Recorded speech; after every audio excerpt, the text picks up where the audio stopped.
नमस्कार। आज महाराष्ट्र की राजनीति में बहुत बड़ा दिन है और ये जो बड़ा दिन है वो इस ओर इशारा कर रहा है कि अब महाराष्ट्र का सीएम कौन बनेगा। तो आपको बता दें, इस वक्त जो बड़ी खबर आ रही है उसके मुताबिक विधायक दल का जो नेता है वो देवेंद्र फडणवीस को चुना गया है। आप इसे साफ समझ सकते हैं कि इस बार महाराष्ट्र के सीएम का चेहरा बदल जाएगा। सहयोगी आदर्श झा इस वक्त मेरे साथ जुड़े हुए हैं। आदर्श, देवेंद्र फडणवीस को विधायक दल का नेता चुन लिया गया है, यानी साफ लहजे में कह दें तो पता चल गया है कि महाराष्ट्र का सीएम कौन बनेगा, यानी फडणवीस ही वो चेहरा है।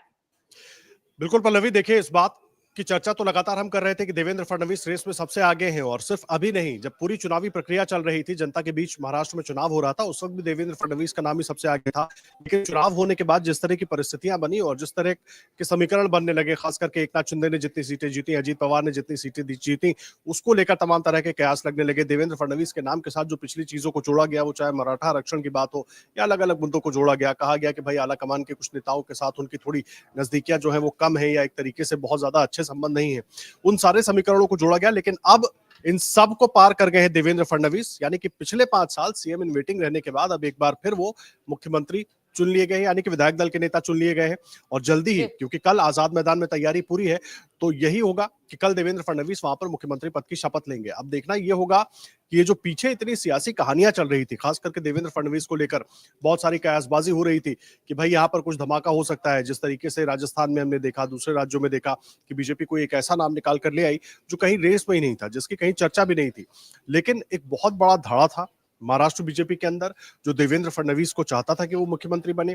खुद देवेंद्र फडणवीस पहले 5 साल मुख्यमंत्री रहते हैं, फिर आलाकमान के एक आदेश के बाद वो उप मुख्यमंत्री भी बन जाते हैं, यानी डिमोशन भी स्वीकार कर लेते हैं और लगातार ग्राउंड पर काम करते रहते हैं। तो महाराष्ट्र बीजेपी में अगर आप देखें तो फिलहाल देवेंद्र फडणवीस की छवि जिस तरीके की है और जितना उनको ज्ञान है कम से कम सिस्टम चलाने का, सरकार चलाने का और किस तरीके से प्रशासन को हैंडल करना है, उन सबको देखते हुए देवेंद्र फडणवीस से बेहतर कोई उम्मीदवार दिखता नहीं है मुख्यमंत्री पद के लिए।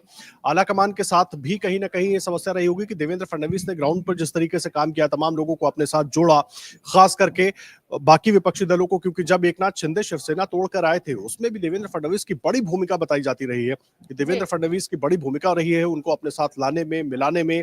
ठीक है, आलाकमान को उस वक्त लगा कि एकनाथ शिंदे को मुख्यमंत्री बनाया जाना चाहिए और देवेंद्र फडणवीस ने जिस तरीके से उस फैसले को स्वीकार किया और एकनाथ शिंदे के नेतृत्व में लगातार 2.5 साल उन्होंने काम किया, लेकिन ग्राउंड पर बीजेपी का झंडा लेकर वो चलते रहे, उसी तरीके से लोगों को अपने साथ जोड़ते रहे, चाहे अलग पार्टी से किसी को लेकर आना हो या किसी को चुनाव लड़वाना हो, अपने अपनी पार्टी के नेताओं को दूसरी पार्टी के सिंबल पर, चाहे एकनाथ शिंदे का सिंबल हो या फिर अजीत पवार का सिंबल हो, वहां पर चुनाव लड़वाना हो, ये सारी जो व्यवस्था एक तरीके से देवेंद्र फडणवीस की तरफ से बनाई गई थी। अब लगातार लेकिन सवाल हो रहे थे, तो अब ये बात बिल्कुल स्पष्ट हो गई है। चंद्रकांत पाटिल ने उनके नाम का प्रस्ताव रखा है, जिसके बाद अब देवेंद्र फडणवीस ये तय हो गया है कि मुख्यमंत्री वही होंगे। यानी कि अभी तक जितने अंदाजे लग रहे थे, जितने कयास लग रहे थे, जो अलग अलग समीकरण बनाने की कोशिश हो रही थी, उन सब पर यहाँ पर विराम लग गया है और अब मुझे लगता है कि असली काम अब होगा। क्योंकि देखिए, लगातार केवल मुख्यमंत्री कौन होगा पर बात फंसी थी, उसके बाद फिर बात फंसी कि पावर शेयरिंग कैसे होगी, मतलब किसको क्या मिलेगा।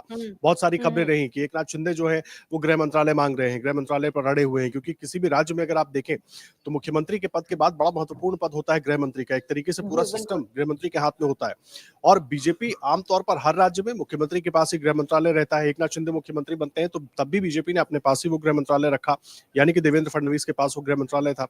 अब बीजेपी किस तरीके से फैसला लेती है, क्या एकनाथ शिंदे को मना लिया गया है, समझा लिया गया है, क्योंकि गृह मंत्रालय तो एक उदाहरण मैं दे रहा हूं, गृह मंत्रालय सबसे महत्वपूर्ण था, इसके अलावा बहुत सारी उनकी मांगे थी। जाहिर सी बात है, गठबंधन की सरकार है तो बहुत सारी मांगे मानी भी जाएंगी, लेकिन क्या गृह मंत्रालय पर बीजेपी मानेगी? अब ये सारे काम देवेंद्र फडणवीस को करने होंगे। आलाकमान की तरफ से जो बातें होनी थी वो हो चुकी हैं। अब मुख्यमंत्री विधायक दल का नेता के तौर पर चुन लिए गए हैं देवेंद्र फडणवीस। अब औपचारिक तौर पर वो अजीत पवार के साथ बैठ के, औपचारिक तौर पर एकनाथ शिंदे के साथ बैठ के, जो तमाम जहां पर पेच फंस रहा है, कल तक का उनके पास वक्त है। आजाद मैदान में जब शपथ ग्रहण होगा उसके पहले इन तमाम पेचों को उनको दूर करना है और मुझे लगता है जिस तो तरीके से आदर्श, देवेंद्र ये जो फैसला हुआ, ये तो पहले से ही तय था, क्योंकि अगर शिंदे का इससे पहले का प्रेस कॉन्फ्रेंस देखा जाए तो उन्होंने भी ये जाहिर कर दिया था कि बीजेपी का सीएम हो जाए तो उन्हें कोई दिक्कत नहीं है। तो जब ये सारी चीजें पहले से तय थी तो ये बीच के टर्म में जो चीजें नजर आई हैं, बीच के समय में जब एकनाथ शिंदे अपने गांव चले गए, उसके बाद फिर आए, उसके बाद एक नाराजगी उनके चेहरे पर दिखी, इसका मतलब सीएम पद के लिए यह नाराजगी नहीं थी, ये किसी और वजह से नाराजगी रही। आपको क्या लगता है? देखिए, एकनाथ शिंदे को बहुत अच्छे से पता था जितनी सीटें उन्होंने जीती हैं और जितनी सीटें इस बार बीजेपी जीत के आई है, 132 सीटें बीजेपी के पास है। उसके बाद बीजेपी के साथ जो निर्दलीय जुड़ गए, उन सबको जोड़ देते 137-38 पे बीजेपी का आंकड़ा पहुंच जाता है। बहुमत के लिए 145 के आसपास पहुंचना होता है महाराष्ट्र में। तो बीजेपी जी। चंद कदम ही दूर है, पहली बात। बीजेपी उसके बाद भी गठबंधन धर्म का पालन कर रही है, सबको अपने साथ रखना चाहती है। अब बीजेपी के लिए भी परिस्थिति बहुत अजीब हो जाती है कि 132 सीटें जीतने के बाद अगर बीजेपी अपना मुख्यमंत्री नहीं बनाती है तो, और अभी से नहीं, क्योंकि जब चुनाव चल रहा था तब से बीजेपी का कार्यकर्ता इस बात को लेकर थोड़ा सा शंकित जरूर था कि काम तो हम कर रहे हैं भाई, बीजेपी के लिए कर रहे हैं, लेकिन मुख्यमंत्री कौन बनेगा, ये सवाल कार्यकर्ताओं के मन में भी था। और बीजेपी भी बहुत अच्छे तरीके से जानती है, और इतनी सीटें जीतने के बाद बीजेपी किसी और को मुख्यमंत्री बना दे, ये किसी भी नजरिए से देखिए सही फैसला नहीं लगता है। और इसी को देखते हुए बीजेपी इस बात पर अड़ी रही मुख्यमंत्री कौन होगा। देवेंद्र एक धड़ा और कई नेता, देखिए राजनीति में बहुत सारी अलग अलग महत्वाकांक्षाएं होती हैं, लोग अलग अलग तरीके से काम करते हैं। तो ये कोशिश हो रही थी कि भाई देवेंद्र फडणवीस को किसी तरह खींच लिया जाए। कहा यह गया कि एकनाथ शिंदे जो नाराज होकर सतारा चले गए, हालांकि वो बीमार भी थे, नाराज होकर हम्म। सतारा चले गए, तो किसी के इशारे पर ये सब कुछ हो रहा है, बहुत सारी चीजें थी। लेकिन एकनाथ शिंदे ने भले ही भारी मन से प्रेस कॉन्फ्रेंस करके ये तो कह दिया था कि भाई बीजेपी जो फैसला करेगी, पीएम मोदी जो फैसला करेंगे, अमित शाह जो फैसला करेंगे, वो उनको मान्य होगा। लेकिन हम्म। देखिए राजनीति में जब ऐसे फैसले होते हैं तो और कोई चीज छोड़ी जाती है तो उसके बदले में कई चीजें मांगी भी जाती हैं पल्लवी। हम्म। और जाहिर सी बात है उन मांगों की एक लंबी लिस्ट एकनाथ शिंदे की तरफ से दी गई थी। उसमें चाहे गृह मंत्रालय हो, अर्बन डेवलपमेंट को लेकर बात हो, उप मुख्यमंत्री पद तो मिलना ही था, वो तो पहले से तय था। अब एकनाथ शिंदे वो उप मुख्यमंत्री पद लेंगे, नहीं लेंगे, ये देखने वाली बात होगी। चर्चा ये थी कि महायुति के कन्वेनर के तौर पर भी वो पद मांग रहे थे कि मुझे महायुति का कन्वेनर बना दिया जाए, तो मतलब लगभग मुख्यमंत्री के जैसा उनका कद हो जाएगा राजनीतिक तौर पर कि भाई देवेंद्र फडणवीस मुख्यमंत्री हैं, तो इधर एकनाथ शिंदे जो है वो महायुति के, यानी कि बीजेपी, हम्म। एकनाथ शिंदे और अजित पवार की पार्टी और तमाम जो छोटी छोटी पार्टियां उनके साथ हैं, उन सबके वो नेता है वहां पर महाराष्ट्र में। तो ये एक कद हो जाएगा। लेकिन ये बात बहुत अच्छे तरीके से एकनाथ शिंदे भी जानते थे कि भाई मुख्यमंत्री इतनी सीटें जीतने के बाद बीजेपी उनको बनाएगी नहीं। वो लगातार कोशिश कर रहे थे कि जो उनको चाहिए कम से कम पार्टी के लिहाज से और उनके सियासी करियर के हिसाब से, कि उनका कद भी बड़ा रहे, उनके कद में भी किसी तरह की कोई सवाल ना उठे, और वो सरकार में भी रहे, सत्ता में भी रहे, क्योंकि आगे जो कुछ भी होना है सत्ता के हिसाब से होना है। और एकनाथ शिंदे कहीं ना कहीं ये भी जानते हैं कि अभी वो लगातार जिस तरीके से जीत कर आए हैं, उसके बाद उनको महाराष्ट्र में अपनी पार्टी की पैठ और बनानी है। शिवसेना हम्म। क्योंकि अब औपचारिक तौर पर उनके पास है, तो शिवसेना को और जमीन पर लेकर जाना है, लोगों को अपने साथ जोड़ना है, इसके लिए उनको थोड़ा समय भी चाहिए, सत्ता में भी रहना है और साथ ही साथ अपनी पार्टी को भी और बड़ा करना है। पिक्चर वो भी बड़ी देख रहे हैं, लेकिन वर्तमान में क्या क्या मिल रहा है वो भी उतना ही जरूरी हो जाता है। तो इसलिए नजर है गृह मंत्रालय वो इसीलिए मांग रहे थे कि कद बड़ा बना रहेगा। इसके अलावा जो तमाम मांगे रखी गई थी, महायुति के कन्वेनर हो, इन तमाम चीजों को ध्यान में रखते हुए तो खुद एकनाथ शिंदे भी इस बात से बहुत अच्छे से परिचित थे। और बीजेपी जहां पर ग्रास रूट का कार्यकर्ता महाराष्ट्र में इस बात को लेकर पहले से ही था कि भाई देवेंद्र फडणवीस, इतनी सीटें आई हैं तो देवेंद्र फडणवीस या जो भी बीजेपी का मुख्यमंत्री हो, बीजेपी का मुख्यमंत्री होना चाहिए। लेकिन इस पूरी परिस्थिति में नतीजे आने के बाद बहुत सारे नाम चलने लगे कि भाई कौन बनेगा, अलग अलग नाम आना शुरू हो गए। विनोद तावड़े का भी नाम घूमा और तमाम अलग अलग, आशीष शेलार तक का नाम भी इस चर्चा में आ गया था। अब और ज्यादातर इसमें से ऐसे लोग हैं जो देवेंद्र फडणवीस के साथ के हैं। देवेंद्र फडणवीस जिस तरीके से ग्राउंड पर काम करते रहे और लगातार, वो चाहे सरकार में थे, जब मुख्यमंत्री थे और जब मुख्यमंत्री नहीं थे, और फिर जब उप मुख्यमंत्री बने, उसके बाद भी अगर आप देखें महाराष्ट्र की राजनीति में देवेंद्र फडणवीस लगातार वल्नरेबल बने रहे। ऐसा नहीं था कि वो कहीं हाशिए पर चले गए थे और उन्होंने खुद को दूर कर लिया था कि भाई अभी तो सत्ता में ही नहीं है। तो वो जो संघर्ष था ना देवेंद्र फडणवीस का, वो चाह कर भी आलाकमान नजरअंदाज नहीं कर पाया, और इसीलिए अब विधायक दल की तरफ से उनको नेता चुन लिया गया है। लगातार कोशिशें जारी थी। कल भी एकनाथ शिंदे और देवेंद्र फडणवीस की 50 मिनट की मुलाकात हुई जी। है। उस मुलाकात में बहुत सारी बातें हुई होंगी, और क्योंकि एकनाथ शिंदे और देवेंद्र फडणवीस के भी पुराने संबंध बताए जाते रहे हैं, और जब शिवसेना में भी रहे हैं एकनाथ शिंदे, तब भी लगातार इस तरह की बातें रही कि देवेंद्र फडणवीस और एकनाथ शिंदे के संबंध परस्पर ठीक रहे, और उसी का फायदा यहाँ पर मिलता दिख रहा है। आदर्श, इस वक्त हमारे साथ वरिष्ठ पत्रकार इकबाल मामदानी जी जुड़े हुए हैं। इकबाल जी, आपका बहुत बहुत स्वागत है। और जिस तरीके से आपने अभी अभी तक आप के पास खबर पहुंच गई होगी कि देवेंद्र फडणवीस को विधायक दल का नेता चुना गया है, यानी महाराष्ट्र का सीएम कौन होगा, इसका ये अब तय हो चुका है। 5 तारीख की जो डेट थी, क्या अब हम वही फिक्स डेट माने, कल ही महाराष्ट्र के नए सीएम का शपथ ग्रहण होना है? जी बिल्कुल, इसमें कोई शक नहीं है। अब जो एक खींचातानी थी वो साफ तौर पर साफ हो चुकी है पूरी तरीके से। देवेंद्र फडणवीस महाराष्ट्र राज्य के नए मुख्यमंत्री होंगे और वो तीसरी बार जो है महाराष्ट्र में शपथ लेंगे। कल मुंबई के आजाद मैदान के अंदर तकरीबन 5:30 से लेकर के 6:30 तक का ये प्रोग्राम जो है वहां होगा, जिसके अंदर जो अब तक खबरें आ रही है, एक मुख्यमंत्री, 2 उप मुख्यमंत्री और कुछ ऐसे लोग हैं जिनको मंत्री पद की शपथ दिलाई जा सकती है, जिसके अंदर प्रधानमंत्री, गृह मंत्री, भाजपा अध्यक्ष जेपी नड्डा सहित कई अन्य राज्यों से अलग अलग लोग जो है वहां शामिल होंगे, जिसको लेकर के एसपीजी जो है वो आज शाम से ही सारे इलाके को कवर ऑफ कर देगी और वो अपने काबू में ले लेगी। तो अब ये कहना गलत नहीं है कि कल जो है वो फाइनल, जिसको लेकर के एक पिछले 11 दिनों से चर्चा चल रही थी कि आखिरकार मुख्यमंत्री कौन होगा, ये साफ हो चुका है कि देवेंद्र फडणवीस ही नए मुख्यमंत्री होंगे राज्य के और तीसरी बार मुख्यमंत्री की शपथ लेंगे।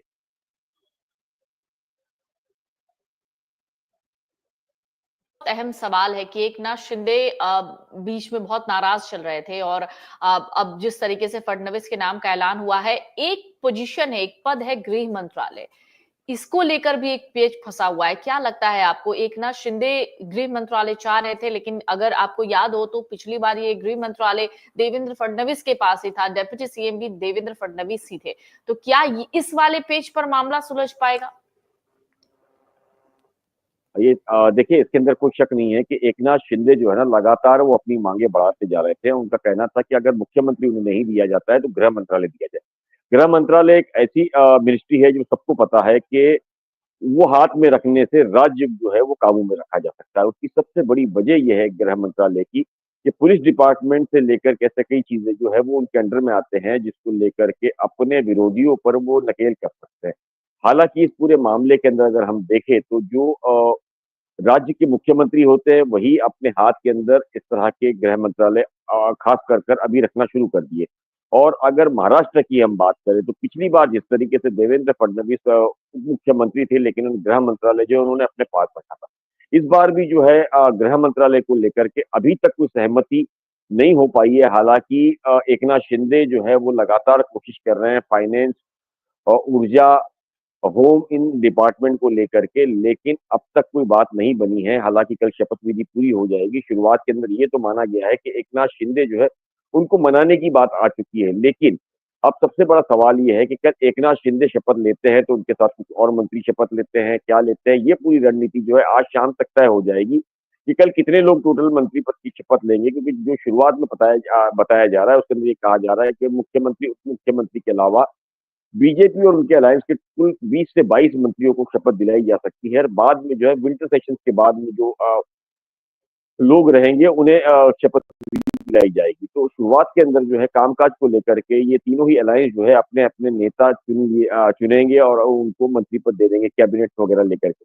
लेकिन मसला जो आ रहा है होम और इनका, लेकिन सबसे बड़ी बात मैं आपको साफ तौर पर बता दूं, भले ही मुख्यमंत्री देवेंद्र फडणवीस बन गए, उप मुख्यमंत्री एकनाथ शिंदे बनेंगे, लेकिन ये बहुत कांटे की टक्कर की लड़ाई इन दोनों में रहेगी। उसकी वजह सबसे बड़ी है कि एकनाथ शिंदे का भी अपना एक कद है, देवेंद्र फडणवीस का अपना एक कद है। तो जो जानकार है वो ये मान रहे हैं कि ये आसान सरकार चलाना इस बार नहीं होगा, ये दो बड़े नेताओं को। में कही है इकबाल सर, वो बड़ा अहम हो जाता है समझना। लेकिन देखिए, मैं एक चीज समझना चाह रहा हूँ। पहले ये कहा जाता रहा कि देवेंद्र फडणवीस जो शिवसेना तोड़कर, माफ कीजिएगा, एकनाथ शिंदे जब शिवसेना तोड़कर बीजेपी के साथ आए तो उसमें भी बड़ी भूमिका देवेंद्र फडणवीस की रही और इनके संबंध भी ठीक रहे। हाँ, लेकिन महत्वाकांक्षा सबकी है और जाहिर सी बात है, जब महत्वाकांक्षा फंसती है तो उसके बाद बहुत सारे समीकरण बिगड़ जाते हैं।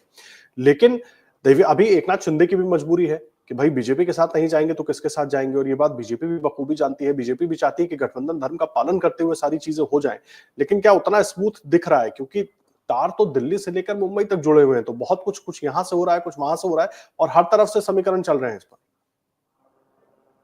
देखिए आदर्श, इसके अंदर गलत नहीं होगा कहना कि जो लड़ाई त्रिकोणीय थी, देखिए 3 बड़े नेता है इसके अंदर, चाहे वो देवेंद्र फडणवीस हो, अजीत दादा पवार हो या एकनाथ शिंदे हो।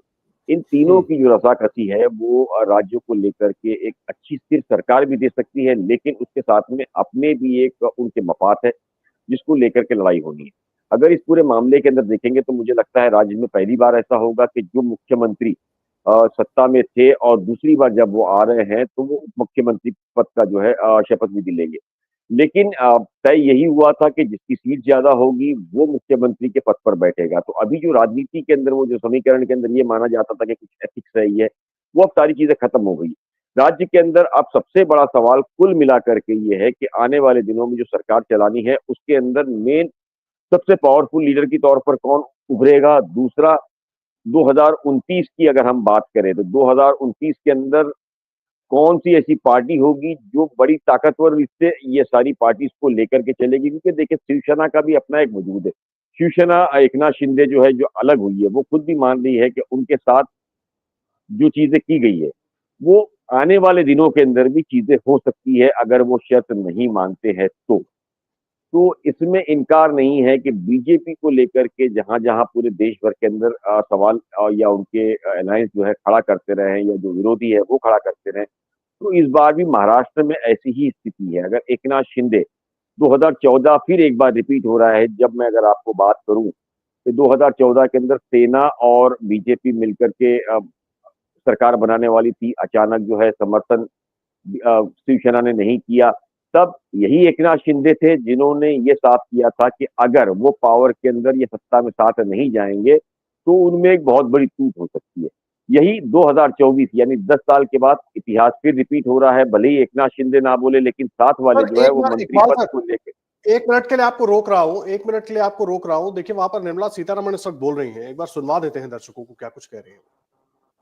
विजय रूपानी जी जो गुजरात के वरिष्ठ मुख्यमंत्री थे इससे पहले, और सांसदगण बहुत सारे भी आए हैं इस मीटिंग में, उनका भी मेरा प्रणाम। और अभी नवनिर्वाचित विधिमंडल के नेता के नाम में देवेंद्र फडणवीस जी का मेरा बधाई और नमस्कार।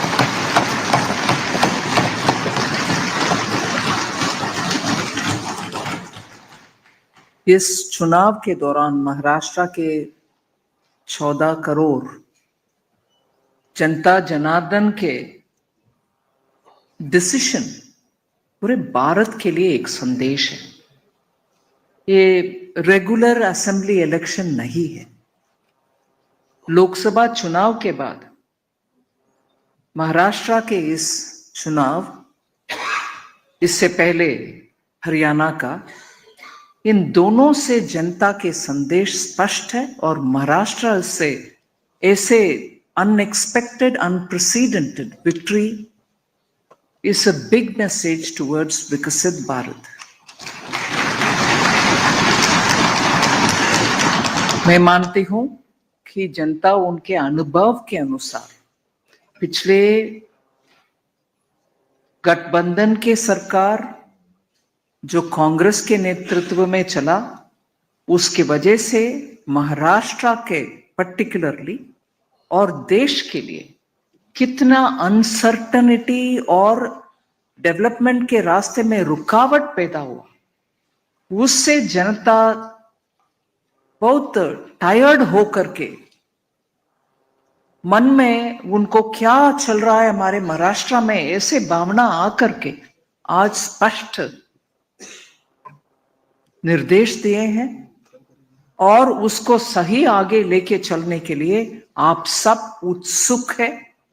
और मैं ये जरूर संदेश देना चाहती हूं कि डबल इंजन के सरकार मोदी जी के नेतृत्व में महाराष्ट्र के लिए और महाराष्ट्र के भविष्य के लिए बीजेपी विधायक दल की बैठक में देवेंद्र फडणवीस को चुन लिया गया है और उसके बाद अब वो अपनी बात वहां पर रख रही है। तस्वीरें कुछ और भी दिखाते हैं, देवेंद्र फडणवीस के घर के बाहर किस तरीके से जश्न हो रहा है वो भी दिखाते हैं, और पर्यवेक्षकों ने जब घोषणा की थी देवेंद्र फडणवीस के नाम की वो भी एक बार सुनवाते हैं अपने दर्शकों को।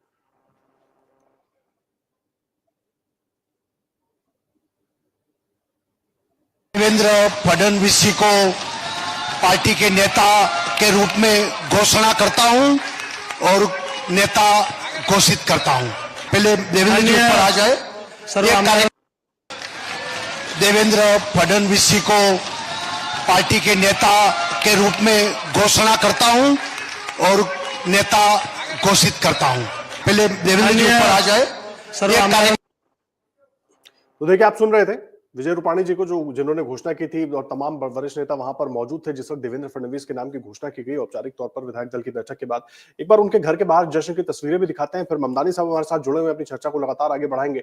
ममदानी साहब, हालांकि तस्वीरें में दिखा रहा हूं, साथ साथ आप बता सकते हैं क्योंकि देखिए बड़ा अहम हो जाता है। निर्मला सीतारमण को भी आप सुन रहे थे, देवेंद्र फडणवीस को लेकर खूब कयास लगाए गए, खूब कयासबाजी हुई कि भाई बहुत सारे समीकरण बने कि फलाने नहीं चाहते, ढिकाने नहीं चाहते, लेकिन देवेंद्र फडणवीस का महाराष्ट्र की राजनीति में जितना बड़ा कद, उन्होंने 5 साल मुख्यमंत्री रहते हुए और उसके बाद 2.5 साल मुख्यमंत्री ना रहते हुए लगातार महाविकास आघाड़ी की सरकार के सामने डटकर जो कद उन्होंने अपना बड़ा किया था, उसको नकार पाना मुझे लग रहा है कि उन लोगों के लिए भी मुश्किल हो गया जो चाह रहे थे शायद कि देवेंद्र की जगह कोई और हो जाए।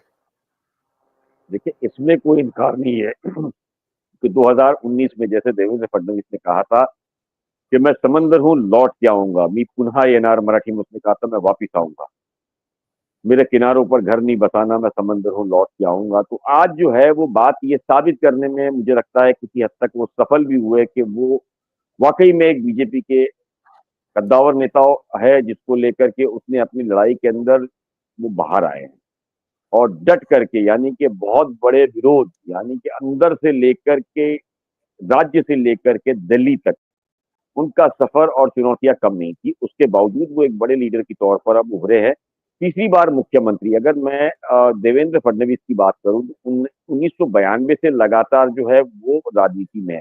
पहले पार्षद बने, फिर 2 बार मेयर बने, 2013 के अंदर अध्यक्ष बने, 14 से आमदार, मेरे ख्याल से 1999 से वो आमदार रहे। तब से लेकर अब तक लगातार एक बेहतरीन लीडर के रूप में महाराष्ट्र में वो काम करते आए। राज्य के तीसरी बार मुख्यमंत्री बनेंगे, तो इससे इनकार कहीं भी नहीं किया जा सकता आदर्श जी कि एक बड़े और कद्दावर नेता के तौर पर उन्होंने अपनी एक पहचान महाराष्ट्र में बनाई है। लगातार आरएसएस जो है वो उनके समर्थन में थी। 2014 से लेकर 2019 तक का जो सफर रहा, जिसमें आरएसएस उनके साथ रही और उनसे काफी खुश रही।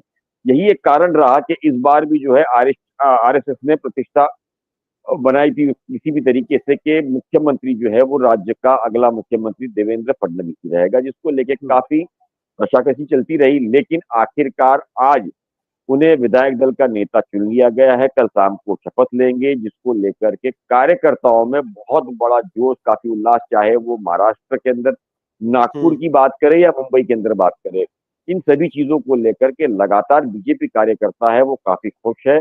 अब दूसरी जो सबसे बड़ी चुनौती है कि कल शपथ विधि के अंदर अलायंस को लेकर किस तरह वो आगे बढ़ते हैं। हालांकि देवेंद्र फडणवीस एक ऐसे नेता है जो इन सभी चीजों को संभालना और कंट्रोल करना जानते हैं, इसलिए मुझे ऐसा लगता है कि आसान रहेगा इन सभी चीजों को लेकर के उन्हें ये सारी चीजों को साथ लेकर चलना आदत। ये हम बात आप कह रहे हैं। देखिए, देवेंद्र फडणवीस ने कुछ कहा है और नाम चुने जाने के बाद उनकी तरफ से क्या कुछ कहा गया है, एक बार दर्शकों को वो भी सुनवा देते हैं, फिर अपनी बातचीत को आगे बढ़ाएंगे। क्योंकि देखिए, देवेंद्र फडणवीस का नाम मुख्यमंत्री पद के लिए तय तो हो गया, विधायक दल के नेता तो चुन लिए गए, लेकिन इस बार जो सिनेरियो है, चुनौतियां होंगी सरकार चलाने में। क्योंकि एक तरफ खुद एक 2.5 साल के मुख्यमंत्री एकनाथ शिंदे होंगे और दूसरी तरफ अजीत पवार तो हैं ही, वो उस पर भी बात करेंगे, लेकिन पहले एक बार सुनवा देते हैं।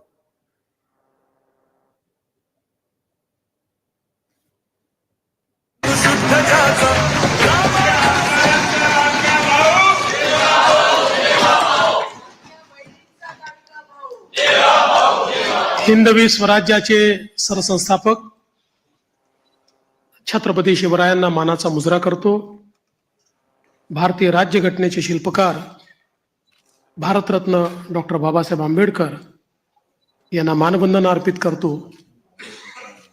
आज आपली सगळी प्रक्रिया पार पाडण्याकरता या ठिकाणी उपस्थित झालेले गुजरातचे माजी मुख्यमंत्री आदरणीय रुपाणीजी, त्यांच्यासोबत आलेल्या भारताच्या वित्तमंत्री आदरणीय निर्मलाताई सीतारामनजी, आपले अध्यक्ष चंद्रशेखर बावनकुळेजी, माननीय विनोद तावडेजी, माननीय शिवप्रकाशजी, मंचावर उपस्थित असलेले सन्माननीय आशिष शिलारजी, प्रवीण दरेकरजी, या ठिकाणी आपल्या सहयोगी पक्षाचे जनसुराज्याचे विनय कोरेजी, त्याचप्रमाणे युवा स्वाभिमानचे रवी राणाजी, रासपचे रत्नाकर गुट्टेजी,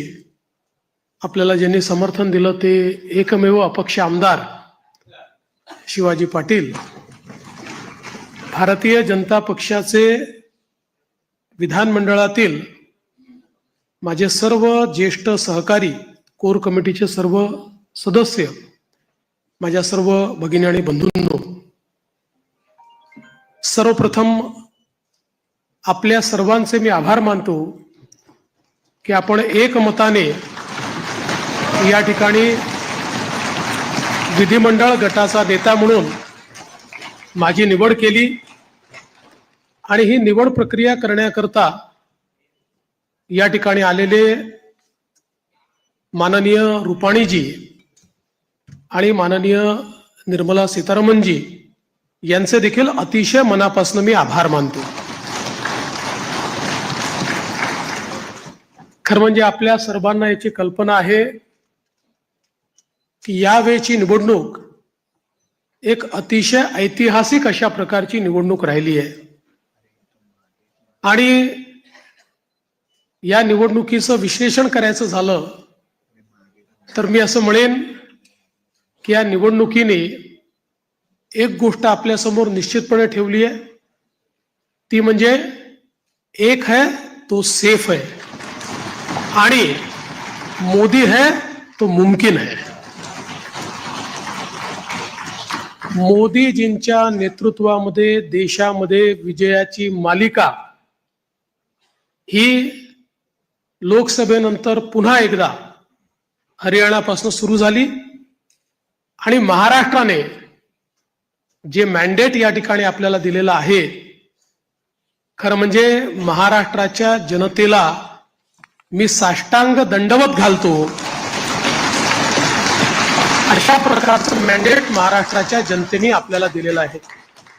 देखिए, महाराष्ट्र की जनता का धन्यवाद विशेषतः देवेंद्र फडणवीस और तमाम वरिष्ठ या नेताओं को संपूर्ण उन्होंने प्रक्रियेमध्ये इस तस्वीर को देवेंद्र फडणवीस जो बोल रहे हैं पीसीआर, उनको कृपया एक विंडो में रखिए और इकबाल साहब को भी लेकर आइए. इकबाल साहब, क्या कुछ कह रहे हैं देवेंद्र फडणवीस? थोड़ा आप इस पर रोशनी डाल पाए, क्योंकि अभी तो उन्होंने अपनी बात शुरू कि की. देवेंद्र फडणवीस ने एक तो सबकी विधायक दल के अंदर जो नेता है उनका शुक्रिया अदा किया उनको नेता चुनने पर. दूसरा, उन्होंने ये कहा है कि इस बार की जो जीत है वो वाकई में ऐतिहासिक जीत है और उस जीत के पीछे सबसे बड़ा जो नारा काम किया है वो है एक है तो सेफ है, और दूसरा प्रधानमंत्री नरेंद्र मोदी है तो मुमकिन है. इन सारी चीजों को लेकर के जो क्रेडिट है वो अपने सीनियर लीडर्स को देने की बात की है. वहीं उन्होंने कहा है कि लोकसभा इलेक्शन के बाद फिर एक बार हरियाणा और महाराष्ट्र जो है इस तरह के इलेक्शंस में मोदी जी का कद बढ़ाया है. यानी कि साफ तौर पर ये सारा जो श्रेय है वो अपने आलाकमान को वो देना चाह रहे हैं और उन्होंने दिया है. इन सारी ही चीजों को लेकर के अब मैं आपसे बताना चाहूंगा कि भारत रत्न डॉक्टर मैंने थोड़ा और तयार केलेलं बीच में से कुछ अच्छा, ऑडियो आपने रखा है, मुझे लगा शायद संविधानाची 75 तो अब इस पूरे मामले के अंदर जो है देवेंद्र फडणवीस एक बेहतरीन लीडर की तौर पर अपने आला कमान को जो है पूरी तरीके से इसकी बधाई दे रहे हैं. साथ ही वो ये भी मान रहे हैं कि जो विधायक दल के नेता के रूप में उन्हें विधायकों ने चुना है वो उनका भी शुक्रिया अदा कर रहे हैं. और दूसरा जो है, अब कल महाराष्ट्र के मुंबई के आजाद मैदान के अंदर जो शपथ विधि है उसको लेकर के तैयारी जो है लगभग पूरी हो चुकी है. आज जो है एसपीजी पूरी तरीके से समय भी आ गया. जी बिल्कुल 5:30 से लेकर 6:30 तक ये कहा जा रहा है कि शपथ विधि होगी, जिसके अंदर मुख्यमंत्री, उप मुख्यमंत्री सहित कुछ ऐसे जो विधायक है जिनको मिनिस्ट्री की शपथ दिलाई जा सकती है. तो अब सबसे बड़ा सवाल ये है इस पूरे मामले के अंदर कि एकनाथ शिंदे की क्या भूमिका आज रहेगी. हालांकि अजीत दादा पवार जो है वो पूरी तरीके से सहमत है, और अगर इंटरनल मैं कहूं तो कल देवेंद्र फडणवीस की एकनाथ शिंदे से मुलाकात भी शाम को हुई थी और ऐसा माना जा रहा है कि वो भी लगभग सारी चीजों को लेकर तैयार है. और अब इन सब चीजों को लेकर के आज और क्या होता है, क्या मंत्री पद या किसी और पद को लेकर के बातचीत या चर्चा होती है, वो देखने का एक विषय रहेगा. मुझे एक बात बताइए सर, जो बोल रहे हैं वो तो अगर आपको जब भी लगे कुछ ऐसा है जो बताना चाहिए तो वो तो बिल्कुल बताइएगा, लेकिन एक बात मैं आपसे पूछना चाहूंगा, बड़ा सीधा सा मेरा सवाल है. एकनाथ शिंदे बड़ी चुनौती होने वाले हैं अजीत दादा पवार से भी ज्यादा, ऐसा आप देखकर चल रहे हैं? क्योंकि एकनाथ शिंदे 2.5 साल मुख्यमंत्री रहे, जाहिर सी बात है कुर्सी जब एक बार मिल जाती है तो कोई भी छोड़ना नहीं चाहता, वो चाहे किसी भी पार्टी का नेता हो, और उस पावर को जो एक बार एंजॉय कर लेता है. और ये जो एक टीस एकनाथ शिंदे को तो हमेशा ही रहेगी. अब वो उप मुख्यमंत्री बनेंगे कि नहीं बनेंगे, अभी इस पर भी नजर रहेगी, इसके लिए भी कल तक इंतजार करना होगा. या जो चीजें उन्होंने मांगी है उस पर बात बन जाती है तो वो कोई और भूमिका में नजर आएंगे. क्या चर्चाएं चल रही है? देखिए, महाराष्ट्र के अंदर इसके अंदर कोई इनकार नहीं किया सकता कि एज ए सीनियर माने तो एकनाथ शिंदे जो है उद्धव ठाकरे के भी सीनियर है राजनीति के अंदर, क्योंकि उन्होंने बहुत बड़े पैमाने पे आनंद दिघे, बाल ठाकरे सभी के साथ काम किया है और एक कद्दावर नेताओं में उनकी छवि है. और सभी लोग ये जानते हैं कि एकनाथ शिंदे शिव सैनिक के साथ के अंदर एक ऐसे नेता है जो अच्छी पकड़ महाराष्ट्र में खास करके थाना और कोंकण इलाके में रखते हैं, बहुत अच्छे लीडरों में माने जाते हैं। लेकिन जो बीजेपी आला कमान है, उन्होंने अगर बहुत सोच समझ करके जो फडणवीस का फैसला लिया है, उन्हें उम्मीद है कि फडणवीस एक ऐसे नेता है जो एकनाथ शिंदे और अजीत दादा पवार यानी कि 2 सीनियर लीडर्स पे वो कंट्रोल रख सकते हैं। लेकिन अगर हम पिछले बार की बात करें तो पिछली बार खुद एकनाथ शिंदे जो है वो ये समझ नहीं पा रहे थे कि उन्हें मुख्यमंत्री बनाया जाएगा। हालांकि जब वो शिवसेना से टूटे, तब सारी जो चीजें बातचीत हुई, उसके अंदर बीजेपी ने ये बताने की लोगों को कोशिश की थी कि वो हिंदुत्व के मुद्दे पर मुख्यमंत्री पद जो है वो त्याग सकते हैं। उन सारी ही चीजों को लेकर के एकनाथ शिंदे को मुख्यमंत्री पद दे दिया गया था। लेकिन उस वक्त बीजेपी खुद भी नहीं जानती थी कि एकनाथ शिंदे जो है इतने कद्दावर नेता के रूप में उभर करके आएंगे, वहीं मोदी का जो है गिरात गिरेगा और एकनाथ शिंदे यहाँ सारी चीजों को लेकर के उभरेंगे। तो अगर ये समीकरण देखें तो हर जगह आखिर तक मतलब एंड तक ये मैसेज देने की एकनाथ शिंदे कोशिश कर रहे हैं कि वो एक कॉमन मैन है, कॉमन मैन के लीडर है, कॉमन मैन के मुख्यमंत्री है और कॉमन जनता जो है वो उन्हें मुख्यमंत्री देखना चाहती है। तो ये लड़ाई तो बिल्कुल रहेगी मंत्रालय के अंदर, इसके अंदर कोई दो राय नहीं है कि एकनाथ शिंदे जो है अभी खुल करके अपनी तरफ चलाने की कोशिश करेंगे, देवेंद्र फडणवीस अपनी ताकत दिखाने की कोशिश करेंगे। लेकिन इस वक्त जो सबसे अच्छी बात है कि इनके पास बहुत बड़ा मैंडेट है, बीजेपी के पास 132 अपनी सीटें हैं, 5 जो है वो इंडिपेंडेंट है, 41 जो है अजीत दादा पवार से है। यानी कि कहीं भी उनको डरने जैसी स्थिति नहीं है। इसलिए मुझे लगता है कि एकनाथ शिंदे जो है ये थोड़ा सा उनको झुक करके चलना पड़ेगा इस पूरे मामले के अंदर। हाँ, अगर आने वाले दिनों में ऐसा कोई समीकरण बनता है जो केंद्र के अंदर इसका असर गिरता है, तो उस वक्त मुझे लगता है कि एकनाथ शिंदे जो है कई चीजें मनवा सकते हैं। एकनाथ शिंदे की कोशिश जरूर रहेगी कि वो एक बार फिर मुख्यमंत्री बनने पर किसी भी तरीके से हाँ देखिए, मैं मुख्यमंत्री यही राज्य पूछना का चाह रहा था कि बहुत सी चर्चाएं भी चली, क्या 2.5 साल का भी फॉर्मूला कहीं हो सकता है क्या? नहीं, वो तो पहले ही नकार दिया था। देखिए 2 अलग-अलग फॉर्मूले आए थे, उसके अंदर 2.5 साल की भी बात आई थी और ये भी कहा गया था कि 2 साल और 1 साल, यानी कि 2 शिवसेना रखे, 2 बीजेपी रखे और 1 अजीत दादा पवार। तो सारी चीजें जो है वो पहले ही उन्होंने नकार दी थी। उसके बाद जो खुद एकनाथ शिंदे ने जो सारी चीजें बीजेपी आला कमान के सामने रखी थी, उन्होंने कहा था कि आने वाले दिनों के अंदर नगर महानगर पालिका सबके चुनाव है, तो उन्हें कम से कम 6 महीना जो है मुख्यमंत्री के तौर पर रखा जाए। वो गारंटी देते हैं कि लगभग मुंबई सहित कई जगहों पर वो जिता करके लेके आएंगे, बहुत बड़ी तादाद के अंदर। लेकिन बीजेपी ने उसे भी नकार दिया। तो इससे एक बात बहुत साफ है कि बीजेपी किसी भी तरीके से अपने दावे को या अपने मुख्यमंत्री पद के दावे को छोड़ना नहीं चाहती थी। वो उनका ही अपना नेता लाना चाहती थी, जिसको लेकर के आज विधायक दल के बैठक में ये साफ हो चुका है कि देवेंद्र फडणवीस जो है नए मुख्यमंत्री के तौर पर तीसरी बार शपथ लेंगे। तो इससे इनकार बिल्कुल भी नहीं किया जा सकता कि जो आने वाले दिनों के अंदर लड़ाई होगी महाराष्ट्र के अंदर, वो एक तरीके से गौरीला वार मान सकते हैं इन बड़े नेताओं के बीच में, जिसका खामियाजा जो है आम कार्यकर्ता को भुगतना पड़ सकता है। दूसरी बड़ी बात आदर्श मैं आपको बता दूं कि बीजेपी को भी ये शक है कि जिस तरीके से अलग अलग जो इनके नेता है वो कहीं टूट का शिकार ना हो जाए। तीसरी बड़ी चीज जैसे हमने देखा कि अब ये एनसीपी शरद पवार के लोग भी जो है वो भी डरे हुए हैं। उसकी वजह है कि देखिए आपने 2 दिन पहले जो है उनके सांसद जो है देवेंद्र फडणवीस से उनके बंगले पर मिल रहे थे। तो आने वाले दिनों के अंदर ऐसे कई बड़े उथल पाथल हो सकते हैं जिसको लेकर के महाराष्ट्र की राजनीति में एक बहुत बड़ा भूकंप आ सकता है। तो इनसे इनकार नहीं किया जा सकता है। ठीक कह रहे हैं, लेकिन इसमें इस वक्त जो देवेंद्र फडणवीस बोल रहे हैं इकबाल साहब, उन्होंने एकनाथ शिंदे और अजीत पवार का शुक्रिया अदा किया है, नेता चुनने का आभार जताया और ये भी कहा है कि ये जो परिणाम है वो एक है तो सेफ है का ही नतीजा है। ये भी मैसेज उन्होंने दे दिया वहां से। जी, वो मैंने बताया ना कि जैसे उन्होंने सारी चीजें एक है तो सेफ है की बात सीधे सीधे प्रधानमंत्री मोदी के ऊपर डाली कि वो प्रधानमंत्री मोदी है तो मुमकिन है। उसकी वजह सबसे बड़ी ये है कि वो उन्हीं के लीडरशिप को लेकर के अब आगे बढ़ना चाह रहे हैं। 2000 माफ कीजिएगा 4 जून के पहले जो हालात थे, उसके बाद उन्होंने कहा कि हरियाणा और महाराष्ट्र ऐसी जो इलेक्शन जीती है जिससे मोदी का कद बढ़ा है। तो इससे इनकार कहीं भी कोई नहीं कर सकता इस पूरे मामले के अंदर कि एक बड़े नेता के तौर पर देवेंद्र फडणवीस उभरे हैं और वो पूरा क्रेडिट जो है अपने आला कमान को देने की कोशिश करेंगे, क्योंकि उससे रिलेटेड कई ऐसे मामले हैं जो आने वाले दिनों के अंदर राज्य के अंदर चीजें पेश आनी है। क्योंकि ये लड़ाई आसान देवेंद्र फडणवीस के लिए भी नहीं होगी। एक तरफ आला कमान को हैंडल करना है, दूसरा उनके अलायंस को संभालना है। तो ये लड़ाई भी अपने आप में एक बहुत महत्वपूर्ण होगी, क्योंकि इतना आसान बीजेपी या देवेंद्र फडणवीस के लिए भी नहीं होगा महाराष्ट्र के अंदर इस बार की सरकार चलाना। ये बड़ी महत्वपूर्ण बात आप कह रहे हैं। देखिए, बहुत देर से ये सवाल मेरे मन में था, मैं पूछूंगा वो सवाल, लेकिन देवेंद्र फडणवीस का उधर संबोधन चल रहा है, लेकिन उनका एक पुराना वीडियो है हमारे पास जो बहुत वायरल भी हुआ था। एक बार दर्शकों को वो दिखा देते हैं, फिर मैं आपके पास आ रहा हूँ ममतानी साहब। एक बार वो फडणवीस का पुराना पीसीआर, वो वायरल वीडियो दिखाइए, क्योंकि बड़ा महत्वपूर्ण है। उस वीडियो को आज एक बार जरूर दिखाना चाहिए दर्शकों को। देख, मेरे किनारे पर घर मत बसा लेना। मेरा पानी उतरता देख, मेरे किनारे पर घर मत बसा लेना। मैं समंदर हूं, लौट कर वापस आऊंगा। इकबाल साहब, देखिए, ये जो उनका शेर था ना, ये सबको याद है अब, और बड़ा महत्वपूर्ण हो जाता है। वही देवेंद्र फडणवीस, उनका कमबैक हम देख रहे हैं। अभी कल तक हम चर्चा कर रहे थे और कई बार ये सवाल उठा कि क्या सीएम इन वेटिंग ही रहेंगे देवेंद्र फडणवीस, और एक बार फिर अब विधायक दल के नेता चुन लिए गए हैं, कल मुख्यमंत्री पद की शपथ भी ले लेंगे। जी बिल्कुल, मैंने पहले ही बताया कि उन्होंने मराठी में कहा था कि मैं पुनः येणार, मतलब मैं वापस आऊंगा। उसके बाद ये शेर भी उन्होंने कहा है कि मेरा पानी उतरते देख, मेरे किनारे पे घर न बसाना, मैं समंदर हूं, लौट के आऊंगा।